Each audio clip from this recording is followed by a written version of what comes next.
Good evening, everyone. Welcome to our webinar series on wolves, where we've been talking and sharing the science and stories. I am Kristan Uhlenbrock, your co-host, and I work at the Institute for Science and Policy, a project of the Denver Museum of Nature and Science.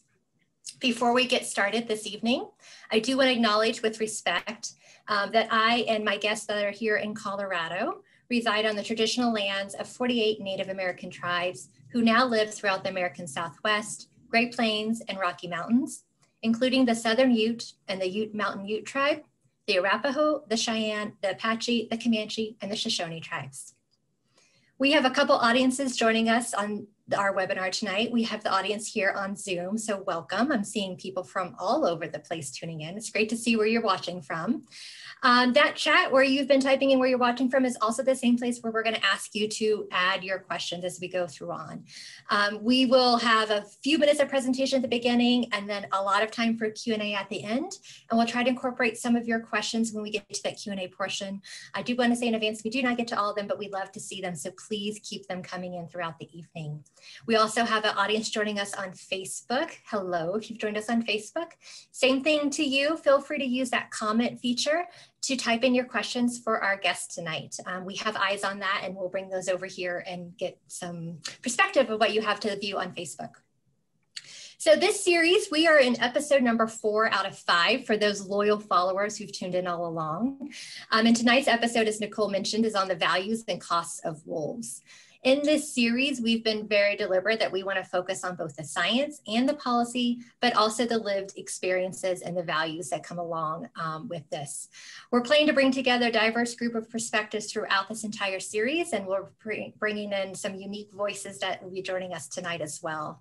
And when we say values and costs of wolves, yes, we are talking about the dollars and cents, but we're also talking about the intrinsic and qualitative value that wolves potentially would provide. So let me welcome and introduce my co-host and thank our partners in putting this series together.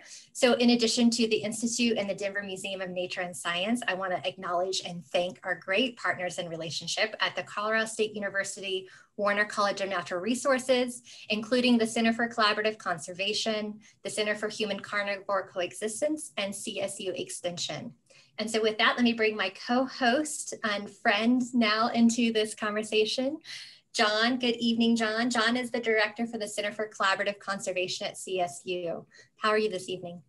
Doing well, Kristan. Thank you very much. Great to be here. And thank you all for joining us. It's a pleasure to have you here tonight. This series has been really interesting for Kristan and me, and we hope it's proving as interesting for all of you as well. So I'm the director of the Center for Collaborative Conservation. We support people and organizations working together to solve complex conservation challenges. We're not talking about forest and wildfire tonight, but that's certainly one of the complex challenges we face in the West. And before going further, I'm speaking from Fort Collins right now, and I'd just like to mention that our thoughts are with the people who have been impacted by the Cameron Peak fire, which is now Colorado's largest fire on record. And I want to express our gratitude for the hard work for the many people who have been responding to the fire during the past 2 months. Today is much better than yesterday. Yesterday, as you undoubtedly heard in the news, was pretty horrific here in Fort Collins and up in the mountains to our west. Tonight's topic, of course, is wolves, which is another complex challenge. And throughout this series, we're particularly focusing on a question on this fall's ballot known as Proposition 114. If 114 passes, it would direct the Colorado Parks and Wildlife Commission to develop a plan to restore and manage gray wolves by December 31st, 2023. This series won't tell you how to vote, but we hope it helps you make an informed decision. And I think Kristan may have mentioned that the past episodes are also online. So if you missed any of those, you can go back and visit them. I also want to mention, give you a short reminder of the wolf information sheets that we produced here at Colorado State University. And I want to mention the wolf economics sheets in particular. We're going to post a link to those wolf information sheets in the chat so that you'll be able to see that and you can go and reference those. There are 12 different big topics we take on: economics, wolves and livestock, social dialogue and conflict, and a variety of really interesting topics that will help you dive into this issue even more. With that said, I feel honored to welcome our guests tonight and to thank them for being part of this important dialogue. We have three guests. I'll start by introducing Dr. Stanley Asah. Stanley is a social scientist at the University of Washington who studies the ways that human behavior, organizational behavior, and politics can be used to inform sustainable natural resource management and conservation. His interest is in human-environment interactions that span from how to connect people, especially children, to the outdoors, and all the way to the impact of smoke from wildland fires on small forest communities. Stanley's also published several papers on wolves and on the valuation of ecosystem services in making decisions in society. So as I said, Stanley's currently researching how ecosystem services provided by U.S. national forests might help play a role in promoting involvement in nature-based activities, and environmental stewardship. And he is finding ways to use the psychological sciences, including social marketing and persuasive communication, to create and sustain pro-environmental behaviors. Personally, I'm especially intrigued by Stanley's insights into how we incorporate values into decision-making, and we're going to explore that a little bit this evening. Dr. Dana Hoag is a colleague and friend here at Colorado State, where he is professor in the Department of Agricultural and Resource Economics. Dana grew up in Colorado in the small town of Nederland, just west of Boulder, and he received degrees from Colorado State University and Washington State University. Dana specializes in natural resource management and policy related to farming and ranching. He's worked for over 30 years on issues from soil and water conservation to prairie dogs, which you may not be surprised is also a pretty contentious issue here in Colorado. Dana is co-founder of CSU's new Center for Human Carnivore Coexistence, and he has been active in developing programs to help explain the economic consequences of wolf reintroduction in Colorado. Dana was the primary author of the Wolf Economics Information sheet that I mentioned just a minute ago, where one of the things he did in that sheet was put a dollar value on both values and costs. And we'll be talking about that tonight as well. Our third guest, last but definitely not least, is Shawna Baron. And Shawna holds a bachelor's degree in biology and a master's degree in science education. In her early academic years, she studied, get this, wolves, bears, fishers, and bobcats, among other animals. Shawna saw her first wild wolf while volunteering as a biotechnician for the Yellowstone Wolf Project in 1996. And she has spent the past 17 years as an instructor for the Yellowstone Forever Institute, creating wolf education classes for universities and for groups that focus on disabled veterans, inner city and at-risk youth, and autistic youth. Today, Shawna works as a naturalist guide in Yellowstone National Park, inspiring a sense of wonder in students, both young and old. More than any other guest so far in the series, Shawna has firsthand experience with wolves and has seen both values and costs up close. As Kristan mentioned, we're going to start tonight's session giving each of our guests about 5 minutes to share some overarching thoughts on the topic, and then we will get into dialogue with all three of them. Stanley, would you go ahead and get us started, please? Sure. Thank you, John, and thanks for the opportunity, and thank everyone for being here. I'm coming, as John has mentioned, from a very humanistic perspective in terms of the notion of values. And my take on this, and from that disciplinary perspective, is what are really values, and to what degree are they sort of important? I would argue that values are fundamental to everything that we do. They are sort of relevant to desirable goals. They are sort of belief systems that orient us towards the goals, certain things we want to achieve. And our values are sort of relative. They vary in importance. That is, the things that are important to us have different degrees of importance, those values. But most importantly, for the context of conservation and natural resource management, values serve as guiding principles in life of a person or the life of a social entity. So values in themselves They serve the interest of an individual, or they serve the interest of a social entity, or both. They also motivate action. That is, they give direction and emotional intensity to the kinds of things that people do and why they do it. They help us to judge standards and behaviors. They help us, they serve as standards for us to judge what people are doing, to judge events, to judge things, to also justify our own actions and to justify the actions of others. Values, or what is important to us, is not something we're born with. We actually acquire that through socialization in a dominant group. That could be your family, it could be your cultural makeup of your community, it could be the educational setting and background that you have. And it also is acquired through unique learning experiences. This all sounds very theoretical, like, whoa, what is he talking about? What I'm saying to you, here are some examples to bring this to what conservation, how values play in conservation. In my personal experience, working with different stakeholders in the wolf issue, I have come to learn several things, and I want to point out two here. Here's a quote from a rancher. I shoot wolves because I cannot shoot a Washington Department of Fish and Wildlife personnel and get away with it. Here's another observation I made. When I spoke to people who study wolves, I realized that the biologists who study wolves actually have names for the wolves that they study. I asked them if they ever met these wolves, and many of them say, no, I haven't. I met them once when I was putting a chip on them, and now I just look at them on the computer and I can tell where they're having lunch, where they're taking their nap, where they're going.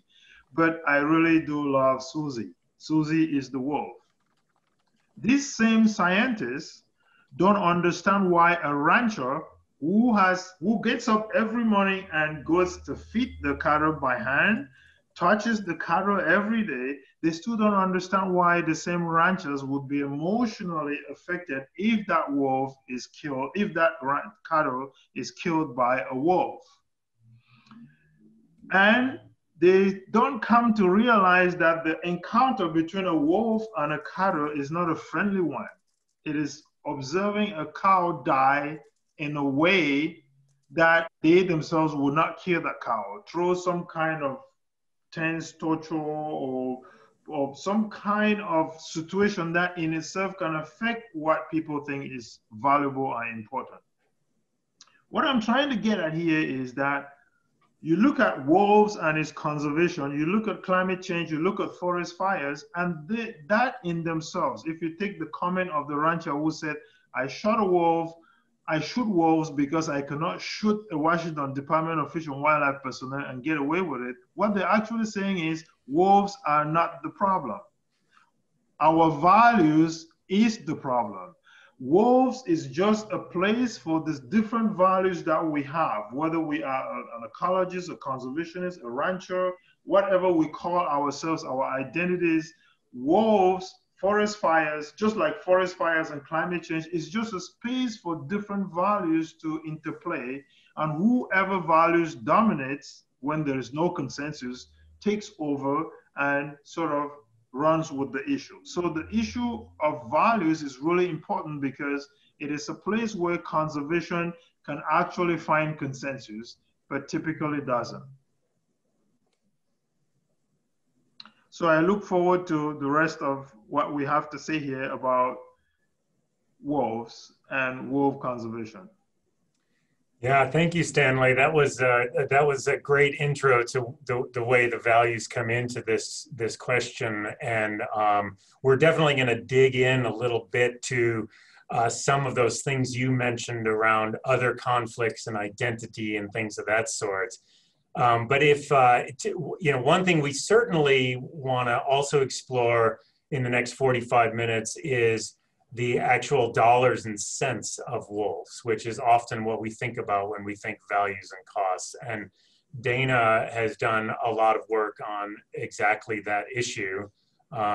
Dana, you want to share with us your big picture view? Yeah, can you see my screen? Let's see right now. Okay. You're good. Well, thank you for the chance to speak about the economics of wolf reintroduction. I'm glad Stanley talked about introducing values, because what economists do is we try to put a number on costs and a number on benefits, and we primarily use prices. And we even value things like intrinsic values. So we try to do even the weird stuff. So that's just the most common way people measure values, or a common way to measure values. Now, I'm going to just go through 5 quick points. But I looked at values, but the problem is there's not a lot of research in Colorado available. So I have to go to other states like Wyoming and Idaho, where there is a lot of research. So there's a lot of research, but not for Colorado. So what I'm going to do is I'm going to draw on what I can find in other states and other studies, and I'm going to just use some common sense, and I'm going to ballpark what I can for Colorado. So I can't give you exact numbers, but I'm going to go ahead and give you ballpark numbers. But just keep in mind, those are based on what I see in other states. The first point I want to get at is that there are many people that benefit from introducing wolves, but only a few people bear the costs. This is a real problem. If you think about it, there's 5.7 million people in Colorado. If all of them just had a $10 benefit, it wouldn't be a big deal to them, the wolf benefit, because it's only $10. But 5.7 million people times 10 is $57 million. That's a lot of benefit. The cost, maybe there's only 500 ranchers that'll have an appreciable damage from wolves, but that could be $10,000 a piece. And I'm glad Stanley talked about how a rancher feels when an animal's killed, because a lot of times they feel like people that are voting to have wolves really don't care about them. They don't care that they're suffering. So we have this problem where we have this opportunity to get this tremendous benefit, but it's going to cost just a few people. So one of the things you can do to address that problem is you can compensate. Since there's all these benefits, and I estimate the benefits are maybe 5 to 10 times greater than the cost. They're big. So if they're 5 times bigger or 10 times bigger, take some of that money and pay compensation to the people that are bearing the cost. So for example, if you pay ranchers and others that are affected, for example, if a cow is killed, you pay them for the value of the cow, then you compensate them. Now, we already have programs like that in Colorado, and they have programs like that for wolves in states with wolves. So we can do it. It's very highly nuanced, and I don't have time to go into all the little details right now. It's hard to do, but we could do it. So that's one way to solve that problem. Now, let me tell you what I can find on benefits. Typically, we think of 4 kinds of benefits. The 2 big ones for wolves are non-consumptive. So think tourism. Our third speaker is going to talk about tourism. Yellowstone when they did the wolves in Yellowstone, they estimated a 5 to 10% increase in tourism. Recent studies show that people spend $47 million a year just coming to that area to see wolves. Okay, so that's an opportunity for a benefit that's non-consumptive, meaning it doesn't hurt the wolves to do it. So that's a big value. That's probably the biggest value that we have on the benefit side. A second benefit that's fairly big is existence value or bequest value.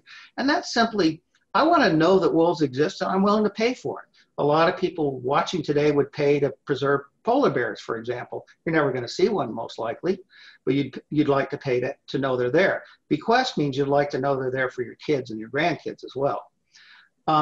In Yellowstone, when they introduced wolves, they estimated that value was about $11 million, another big number.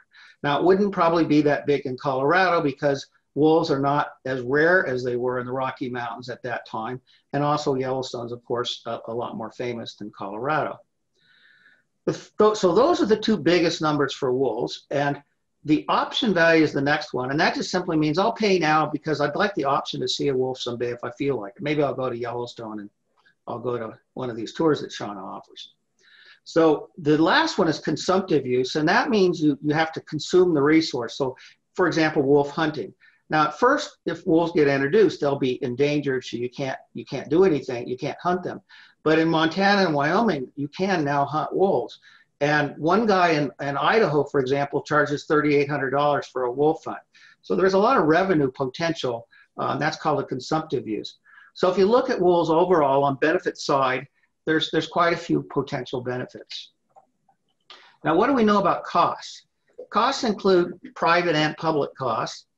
On the private side, probably the biggest one is livestock losses. Wolves kill cows, they injure calves, and then when they chase these animals around, and sheep too, by the way, and of course the occasional llama and so forth, but when they chase these animals around, the stress reduces their pregnancy rates and makes them lose weight. So people lose money from wolves attacking their animals, and this is probably the biggest cost. It's isolated, but one rancher told me that he gets really irritated when people say it's a small number statewide, because it is a small number. If you add it up in the whole state, it's not a very big number. But he said that's sort of like saying that when somebody's house burns down, it's not a very big number statewide. Well, for the person whose house burns down, it's a big number.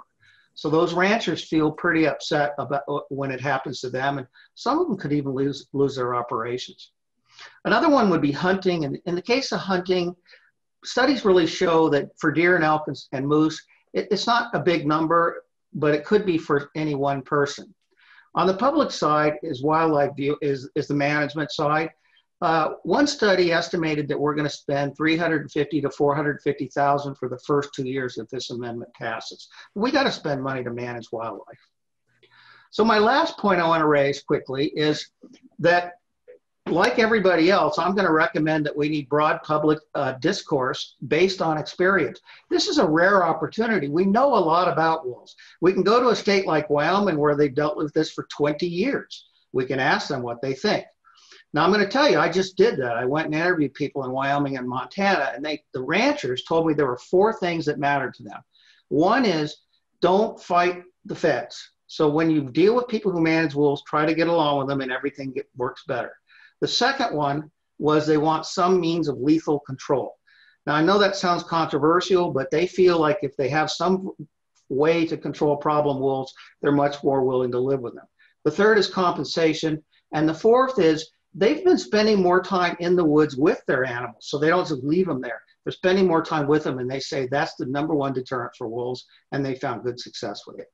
So I'll leave it with that. Thank you.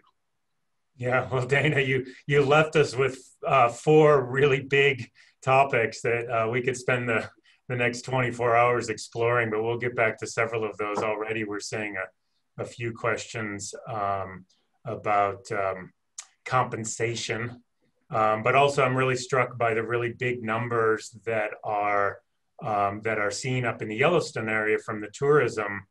And we've seen a couple of questions about what that might mean here in Colorado.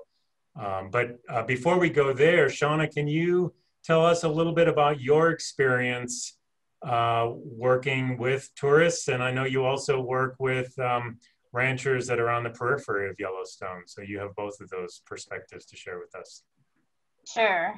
Thank you for having me tonight. I am going to share a screen, and I think I can touch upon some of the things that Dana talked about, and we can get into a few more of those in more detail after.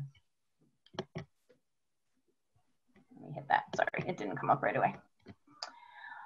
All right. Well, yes, I actually get paid to go out there every day and find wolves.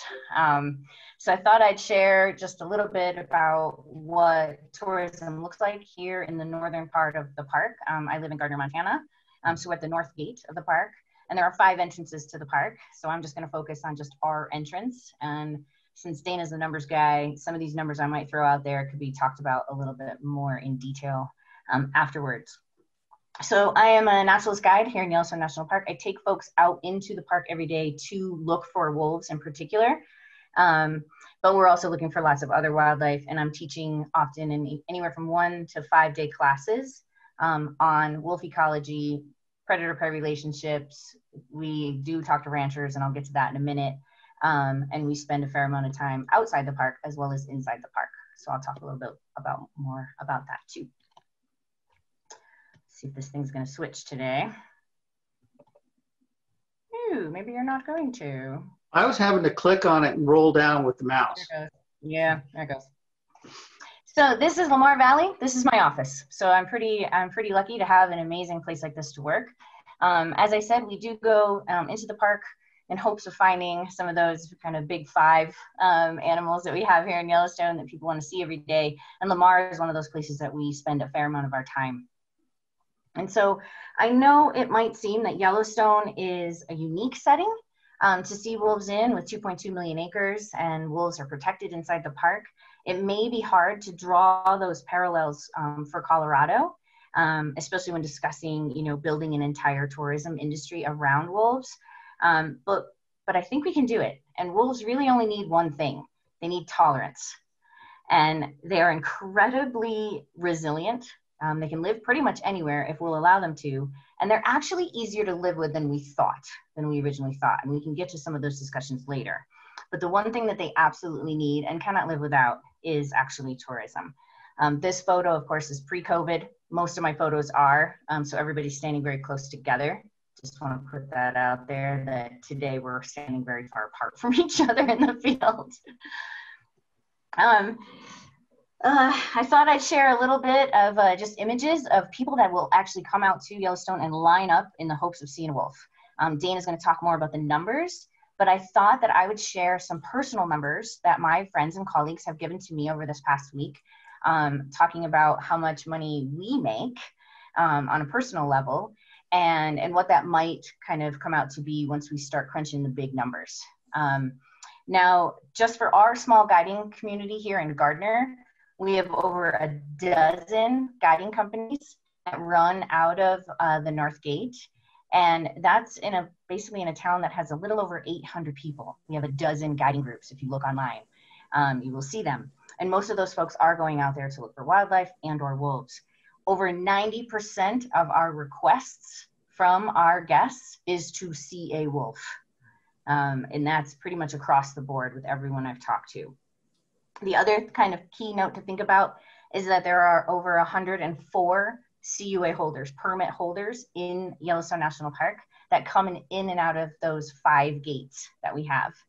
And most of those are doing wildlife tours and are looking for wolves also. Here in Gardner, the companies I spoke to, these small operators are making anywhere from $100,000 to $400,000 a year gross income. And so I like to think about it in terms of how many wolves we have and what does that mean.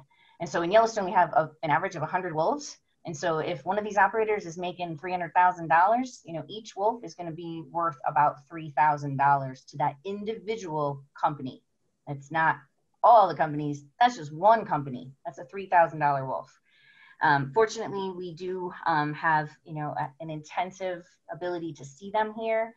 We see wolves almost every day in Yellowstone, and that may be a little harder in places like Colorado, but I think there will be some places that you will be seeing them often, especially in those protected habitats. And we'll talk more about those boundary areas between the protected habitats and those public lands or private lands.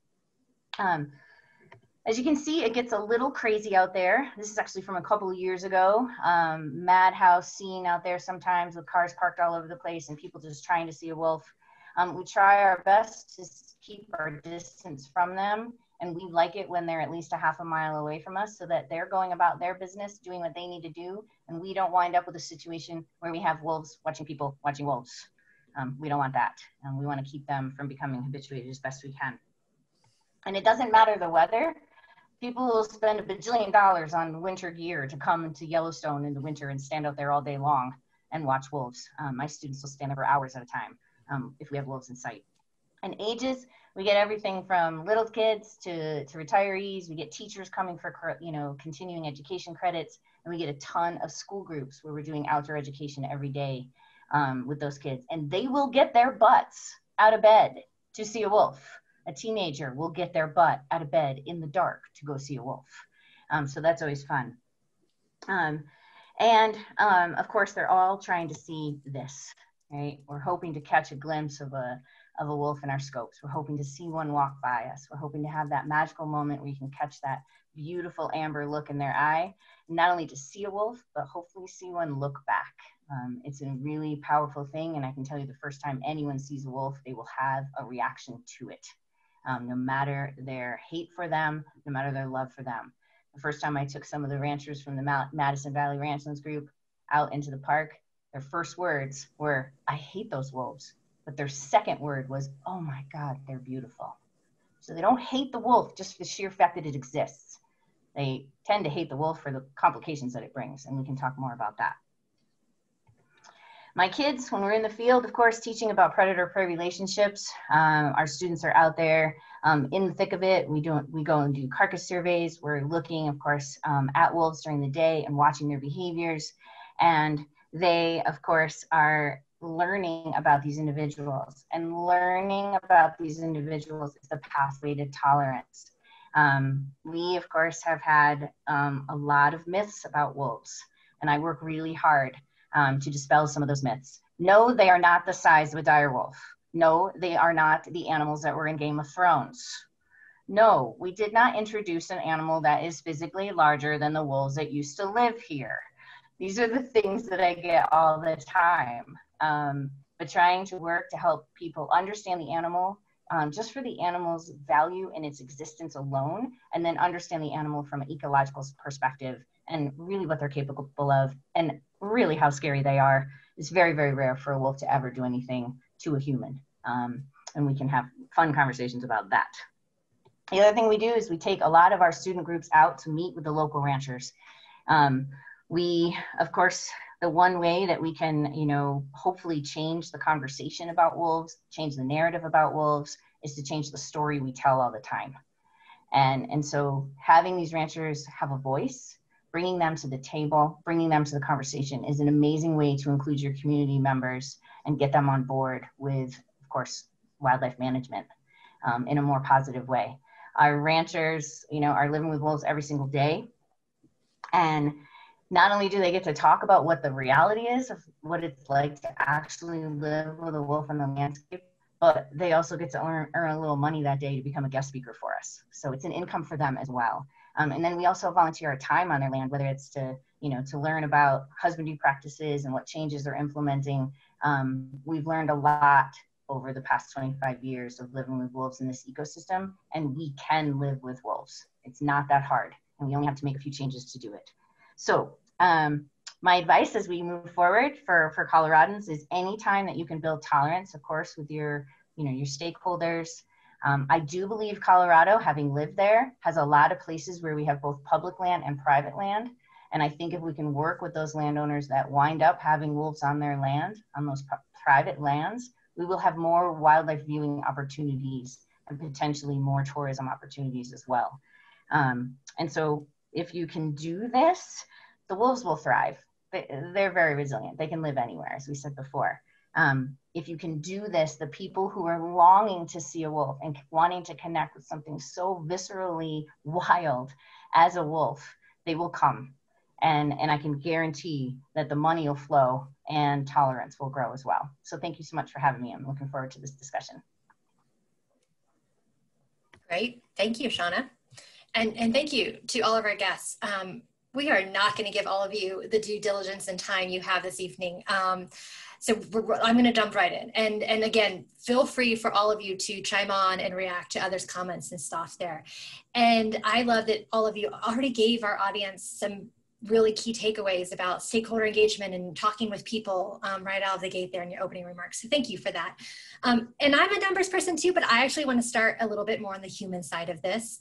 And so I'm going to kick this off to Stanley first, and then I think Shawna and Dana will probably have some to chime in as well too.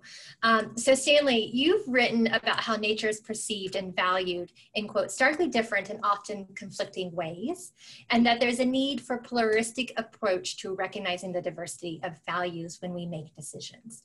So I'm wondering if you could speak to our audience about some of the advice that you would have for them about reflecting and thinking about and getting curious about their own, whether hidden or explicit values that they hold. Like how do you encourage people to go thinking about that? And then of course, Shawna and Dana, please chime on as well. I think Shawna and Dana has made a very good case for that, by recognizing as Dana pointed out, those who are actually bearing the bulk cost of the existence of wolves are ranchers. As Shawna has pretty much, one of her slides was showing, is giving a voice to the ranchers. I'm looking at the questions here, and one of the comments I'm getting from some woman called Heather Van, I'm assuming she's a woman, but somebody called Hemant Van Benden is saying, I am really impressed that you are speaking so strongly for and fairly about the ranchers. That's it. I know I spoke to a lot of ranchers. We talk about compensation a lot, as if there is a dollar value that is equivalent to the cost of a life of a cattle that someone has raised from a little cattle, a little, whatever they call those little cows. I know them more as meat, but not animals. But whatever they call those little calves, they see them grow from a calf. They develop relationships with them, just like you develop relationships with your pet at home, your dog, your cat. And then out of a sudden, they see that cow slowly dying in the hands of a wolf, or they see the carcass of that cow. There's no money that can buy that. We're saying values, the multiplicity of values. And I'm saying this because I have spoken to ranchers who don't want compensation in Washington. They don't want anything to do with compensation, but it's not the compensation per se that is the issue. It is the different value relationships and power relationships that are at play. The ranchers are not part of the decision making about how they don't have power and control about how the compensation is actually organized, who is in control of it, under what situations do you get compensated, under what situations are they allowed to maintain their values, the respect and affection that they have for their cattle versus the life of a wolf. So while we understand that a teenager can get up in the middle of the night to go watch a wolf and get excitement out of it, we don't understand that a rancher might stay up at night to shoot a wolf to prevent the life of a cattle that they may end up selling. So to get those multiplicity of values means, what is the middle ground?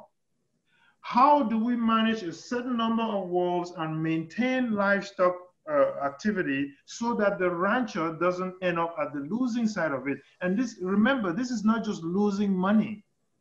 The cattle does not only represent money to the ranchers. This is my interpretation of what I've heard from ranchers. It's not just that this cow is going to end up being the ranchers will sell the cow and cry about it. Like, this cow was so nice to me and it was so nice, my kids and everything. And I'm really, really don't like the fact that this cow is going, but I have to get it, I have to let it go. So there is more to ranchers' values about the cattle that is not just a dollar value. And then when we come to tell them that we're going to pay you for it, don't worry about it, without saying, what is the best way? How can you help us? The biggest threat to wolves are ranchers. The biggest threat to ranching is wolves. Ranchers should be at the center of decisions about how we manage wolves on private land. And I don't feel, my understanding from talking to them is that what is important to them in making decisions about how we manage wolves is not really at play. And therefore, to bring those multiplicity of values and look for middle ground would mean, in my view, having a greater involvement of ranchers in wolf management. Dana, I would, I have actually a couple of follow-up questions. One for Dana on the cost side, also playing on something Shauna mentioned on the potential tourism and related types of benefits. But let me start with Dana. Dana, you mentioned the tour you went on recently, Montana and Wyoming, speaking with a bunch of ranchers, and Shauna mentioned this concept of tolerance, and we need to grow tolerance. And now we know, as Stanley just described, that it's more than just transaction. It's more than just, that cow was worth $800, and so I'm going to get $800 or whatever. Can you share a little bit about what surprised you during your interviews, and what really would be what really might work for our agricultural producers, and for that matter, maybe our outfitters, if they get hit by by reduced hunting, but especially for the ag producers, what can we do that's beyond just a simple cash transaction that starts getting towards those deeper values that Stanley was describing there? Well, it's interesting you say that, because one of the ranchers, Stanley's right on track. I like what you're saying about, that's a lot of what I heard. But one of them actually told me, without compensation of any kind, he would like more, but even a little, he wouldn't tolerate wolves. In other words, that's the one thing that makes him say, I'm not happy about it, but I'll tolerate it. And but I think a lot of this is they just want to be heard, and I think a lot of times they feel like nobody's caring, and we economists call this a warm glow effect. So somebody in Denver goes, oh, I'd love to see wolves, and and they're just happy about it. And it's not, maybe they feel good about it, but the ranchers out there going, you might kill my ranch. Or somebody says, well, we paid you for the cow. And like Stanley says, they're like, how would you like to have your cows ripped up right in front of you? I have pictures from one of the ranches I visited where wolves invaded one of their corrals and killed 5 animals, left them all stripped and wounded. Some of them had to be killed later, and only ate about the size of a grapefruit of meat. They also killed their horse the same way. And these guys do like their animal. Even if they don't know that particular one, nobody wants to see that. So I'd say one thing that really is going to answer your question is time. It just takes time for people to get used to things. That's one thing. And I asked every rancher what an environmentalist or a pro-wolf person could do. And the first thing they said is try to just understand where we're coming from. So offering money matters, and how much you offer matters. But I think it would help if everybody would just help ranchers understand we do. I'm not voting for wolves because I don't care about you. I do. What can I do to help? And money would be good, but I do think there could be more expression of, sorry, I'm voting yes, but I do care about your ranch. And maybe I could come help you. Maybe I could donate some money, something like that. That would matter. And Shawna, you talk to ranchers. I think that's the biggest thing, is they just feel like society doesn't care.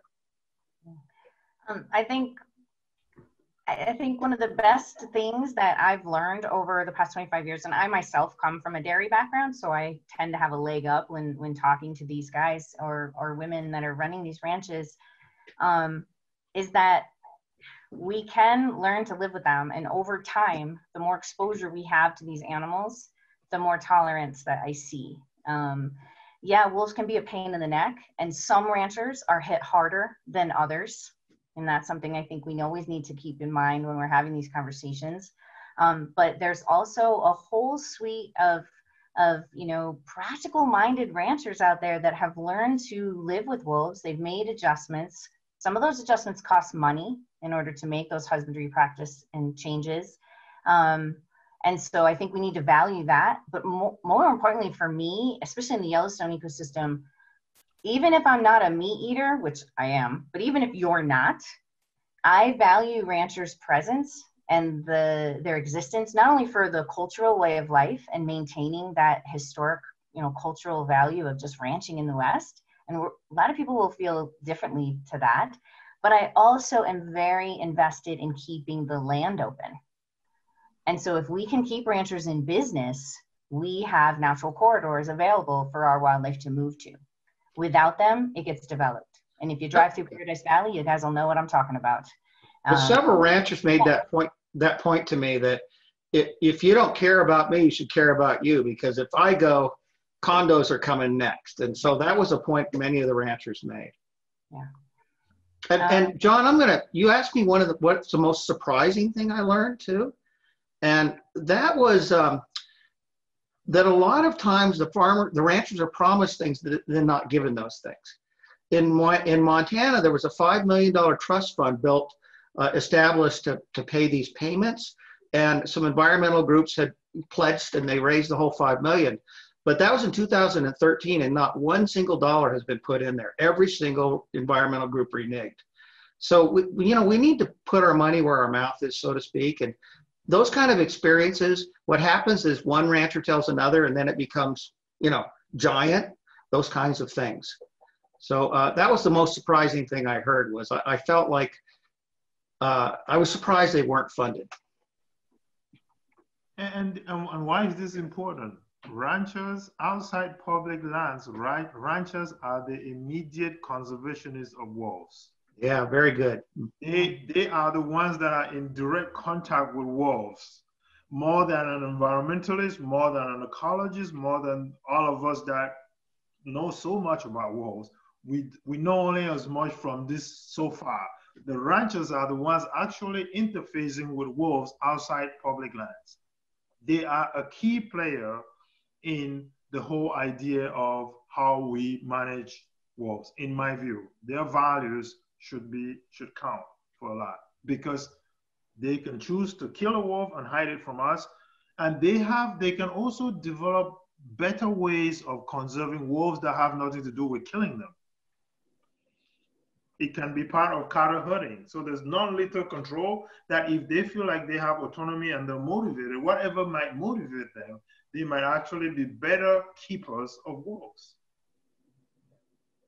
I want to shift this. Those are really good points. We have so much to talk about here. But I want to be reactive to a comment that one of our guests had about wanting information regarding, of course, the compensation plans, right, before they vote. And as we know, as the ballot structure, it was kicking off this initiation plan to plan for what that potentially would look like. I'm sure you all could potentially speak to it, but let me start with Dana first. We're currently, in a public health crisis, and our economics at the state level and national level are really, tight. We are facing shortfalls. We have, a recession that's looming, and a really kind of a strong economic downturn right here, right? So if this ballot were to pass, I'm wondering, could you speak to kind of that time frame of how would the estimates, how would the cost be factored into, and it's okay if you don't want to speak specifically to the ballot, right? But there is unknowns about the cost of the reintroduction program. I'm wondering if you could speak to that a little bit, and potentially, are there any resources to the state that is beyond state resources to those that would need compensation for livestock losses?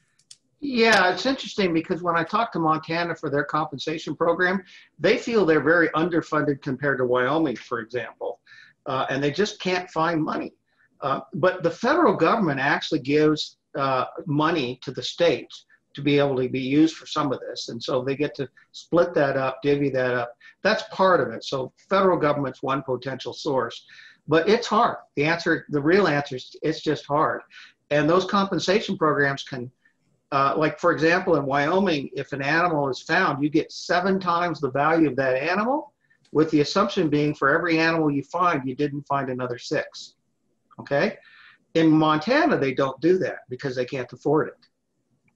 So part of it is always like everything. It's like buying a car, or you going out and buying a car. You want something, but you can afford something else. So it's how we do the programs not only dependent on what we want to do, it's going to be dependent on how much we can afford to pay. And that's going to be a hard conversation. Is that close enough? That's pretty good. Mm-hmm.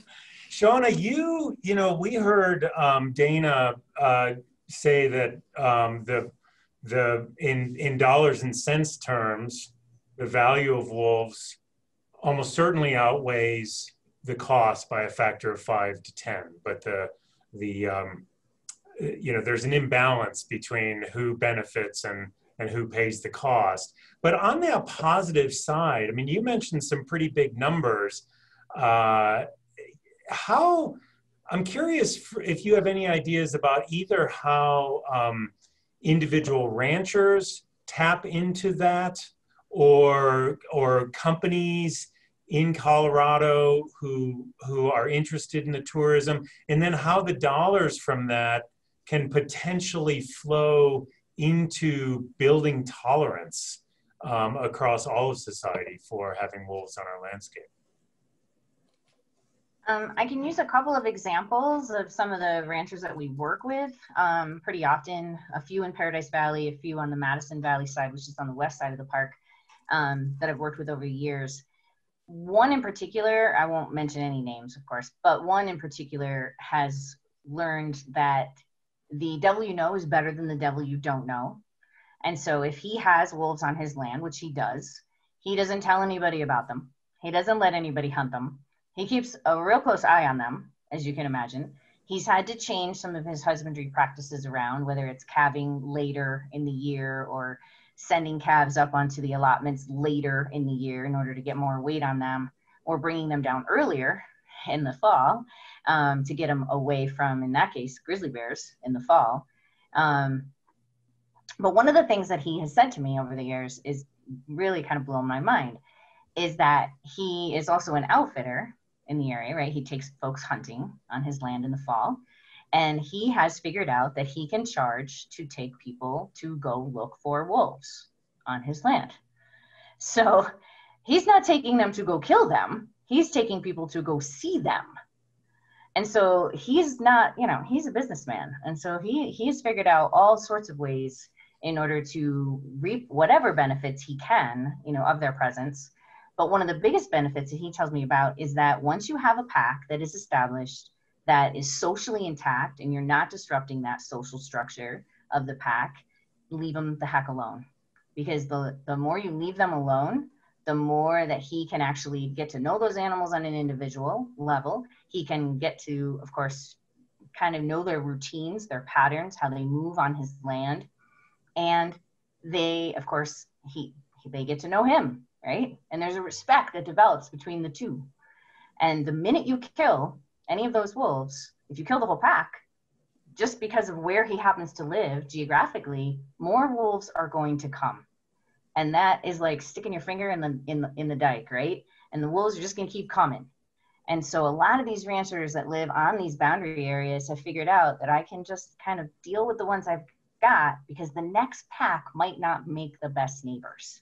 And the next pack might cause depredations, might cause trouble for me. And so I think that's an important thing to think about when we're talking with ranchers, is how to encourage them to get to know their animals that are on their land. I mean, we can help them with telemetry and knowing, you know, where they are, and, you know, all the science is there for them if they want to use it, and they do. Just real quickly, I heard a lot of these same sorts of things, and I totally agree. But we're going to release a video of the people we interviewed, and you'll hear a lot of these stories. But the one thing I'd say on tolerance, John, is if Colorado ranchers could talk to people that are actually doing this in Wyoming and Montana, they're mad, they're scared. What's going to happen? They don't know. But I think one of the best things to build tolerance would be to, you know, have people here go talk to people who are already doing this, because they've already, like I say, time is one of the solutions, and they've already moved through and found all these things. And if they go talk to them, I think they'll feel a little better about it, but they're understandably very upset and very worried. Fear is a powerful motivator. We need to help them to be able to overcome their fear.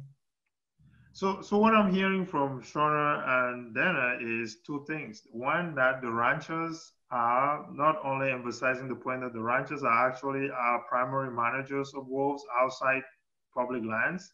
Two, that ranchers are capable of actually managing wolves productively to earn stuff. And three, that ranchers can only do those first two functions if they are adequately and sufficiently informed and listened to and engaged. So the issue of time that I think Dana is talking about is not just time we sit and wait, but time while we're engaging with ranchers, listening to them, understanding their values, their concern, what is important to them, what are the fears, what sometimes is the uncertainty of not knowing and never encountering a wolf. That fear, that breaking that ice break by actually maybe even releasing the videos, going to ranchers, not letting ranchers come to us, going to them and working with them, engaging them, listening to them.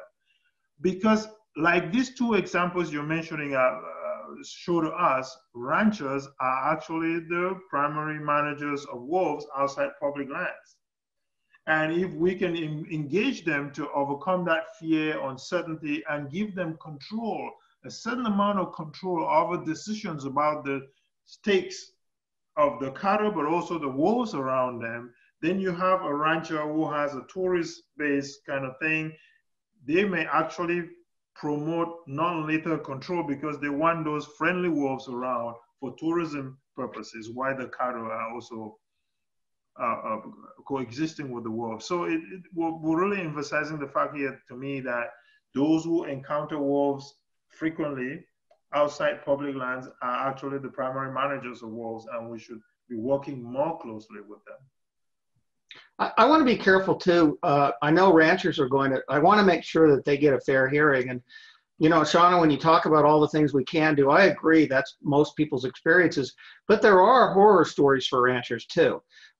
In Montana, one rancher I heard about lost 48 of 60 rams right before he was going to release them for breeding. It lost them in one night. And so when you hear stories like that, we can't dismiss that there are some really negative. We can't control it all. Maybe overall we learn, but we don't want to dismiss it either. The ranchers have good reason to be worried. So I want to be careful to make sure I say that. And value what happened, you know, that he had an incredible loss. And when we see that, depending on the geographic location of those ranchers, some of them just sit in an area where you have a lot of migration happening and you have a lot of animals moving through their land. And if we can look at the timing that event happened, what the circumstances were, we can probably go in there and try to find some positive ways of helping him to not have that happen again. But we have to acknowledge that that is an incredible economic burden and an emotional burden that he's going to have to suffer.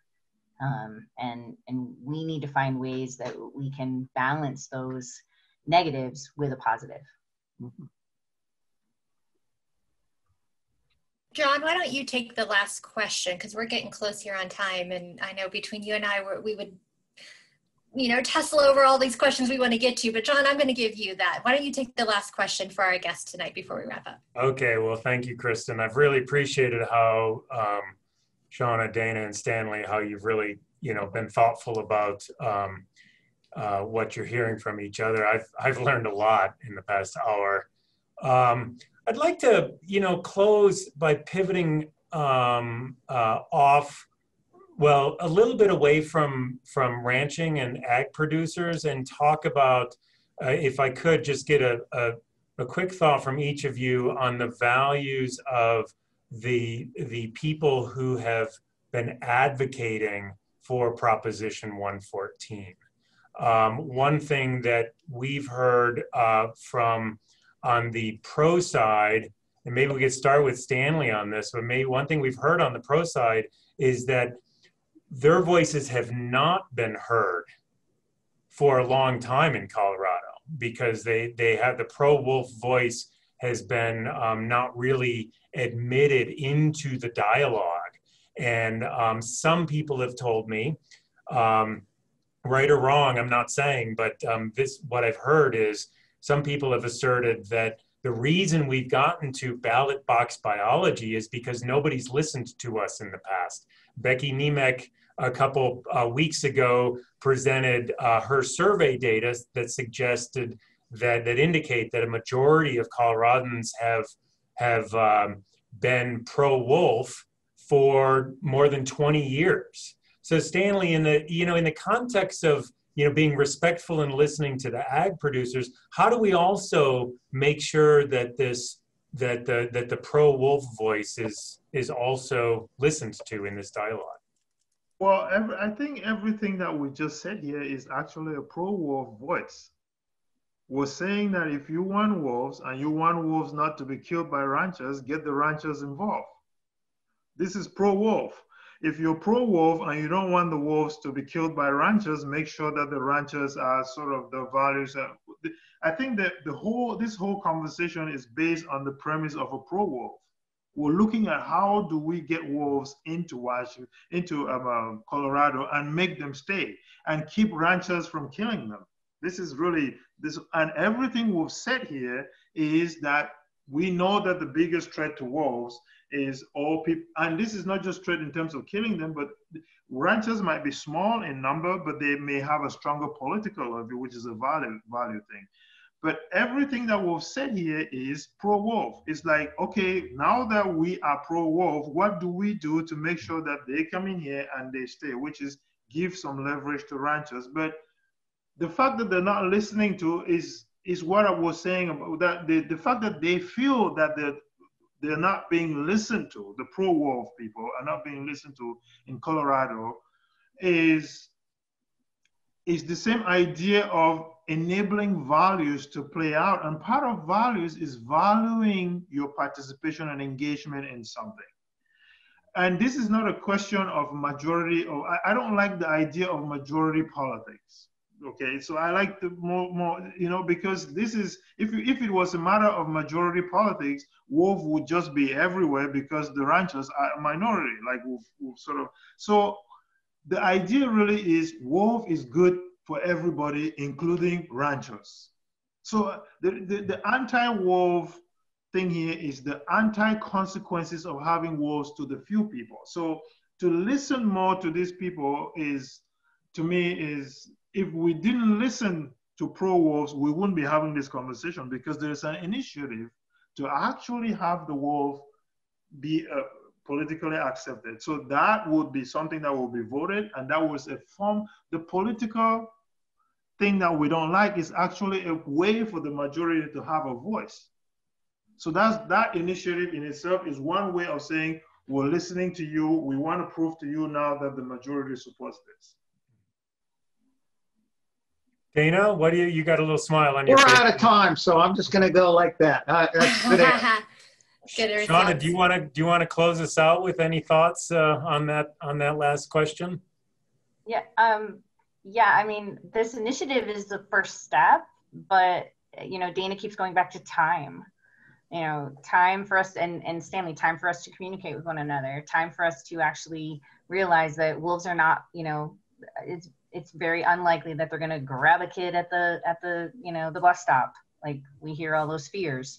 People need to be around wolves and see them living in the wild and learn to understand them so that we can get over those fears. And that takes time. Well, thank you. I am very appreciative, as same with John. I've learned a ton tonight. So thank you all for giving us your time this evening, and your perspective and your candidness, and just joining us. It's been absolutely lovely getting to spend this past hour with you. Thank you to all of our guests tonight who tuned in. Wonderful questions. Some of them we've actually covered in previous episodes. So we are trying, this topic is huge. So I do encourage you to go and check back previous recordings, particularly on the science. We've done public perceptions. Last week we talked about 2 different community perspectives. We had a rancher and then an environmental advocate, conservation advocate, together having a really thoughtful dialogue. So definitely go back and check out past episodes if you feel like your question wasn't answered tonight. We've got written recaps too, which is really great for those of you who like to read and not watch videos. We have one more episode next week, so I hope many of you will join us there. And we are going to be talking about lived experiences. So a little bit of what everyone spoke to tonight, and I know Shawna has lived experience with wolves, and I'm sure others do too. That is all next week's episode is about. So hopefully you'll join us back here on Thursday at 5 p.m. to talk about that. A huge thank you to John, my co-host, and to our partners up at CSU at the Warner College of Natural Resources. That is the Center for Collaborative Conservation, Human Carnivore Coexistence, and CSU Extension, and of course my museum colleagues and institute colleagues as well. Thank you so much. I do want to make one plug. As many of you know, at the Denver Museum for Nature and Science, we have a ton of researchers behind the scenes and doing public events too. And we actually, I just was informed here somewhat recently that we have a really fascinating workshop that I'm going to give a little plug for. It's called To Howl or Not to Howl. And it's the legend, the myth, and the evolution of wolves and their kin, right? So taking that larger anthropological and historical perspective about the evolution of wolves and then, their connection to dogs. So there's a 3-part virtual workshop that the museum is hosting. If you just go to dmns.org and find the events, I'm sure you can find that workshop. If you want to kind of take this a next step further into some of that, I know what we're covering isn't that. We're covering this ballot initiative and kind of the immediate issue. But I do want to make a plug for that for my museum colleagues as well. I think Nicole dropped everything in the chat, so you've got links there. And thank you all for your evening, and we look forward to seeing you next week. I hope you enjoy the rest of your Thursday night and weekend coming up. Thank you. Thank you. Thank you. Yeah. Bye, everyone. Bye. Thanks, everyone.